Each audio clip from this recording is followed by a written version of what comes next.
Hello, this is XStarCorex here, welcome back to another World of Warcraft video, and today we're going to be continuing our mount collection series by looking at festival and event mounts. These include mounts obtained from sources such as Brewfest and Darkmoon Fair.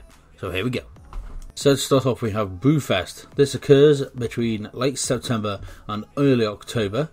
Both of the mounts, which are the Great Brewfest Kodo and the Swift Brewfest Ram, are both obtained by using the Dungeon Finder to access the special festive boss, Corrin Diabrew.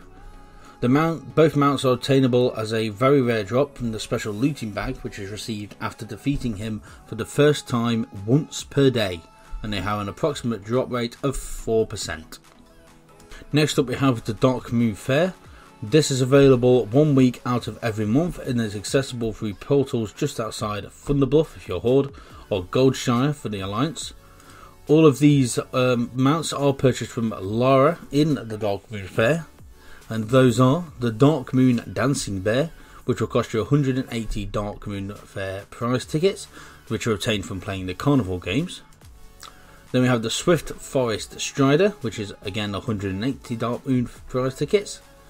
And then you have the Darkmoon Dirigible, which is 1000 Darkmoon prize tickets. And then your final mount from Darkmoon is the Darkwater Skate, which is purchased from Galisa Sundu on Darkmoon Island for 500 Darkmoon Dagamores, which are obtainable from waters around Darkmoon Isle. Time Walking. These are events which occur monthly, so you'll need to keep an eye on the in-game calendar for exactly which one is active. During the week-long event, you can queue for special time-walking versions of older dungeons, which are rotated every month between the older expansions. And the rewards from these, like gear and item level and stuff, will scale depending on your level, and of course the NPCs. And defeating the bosses within the dungeons, you will get time warped badges, which are able to purchase the mounts we're about to have a look at. And once per time walking event, you can hand in a reward at the end of your first dungeon to receive 500 bonus time warped badges. So starting off, we have the Infinite Time Reaver, which is a drop from any time walking dungeon boss. Next up we have the Eclipse Dragonhawk, which is only available during the Burning Crusade time walking events, which is purchased from Kupri in Shatrath for 5,000 time warped badges. Then you have the Ironbound Wrath Charger, which is only purchasable during the Wrath of the Lich King time walking from Uzin in Dalaran for 5,000 time walking badges. Then you have Ulai, Daughter of Jade, which is only purchasable during the Miss Pandaria time walking event from Mistweaver Zia in the Timeless Isle for 5,000 time warped badges. And then you have the Beast Lord's Iron Tusk and the Beast Lord's Warwolf, which are purchased from Temper and Storeshield for the Alliance and Kronos in Warspear for the Horde. Each will cost you 5,000 timeless badges. Feast of Wintervale. The mount obtainable from this is the Minion of Grumpus. You have a rare chance to obtain this Angry Yeti from Savage Gifts that you can buy from your Draenor Garrison Events Coordinator during Feast of Wintervale. This will occur between mid-December to the start of January every year.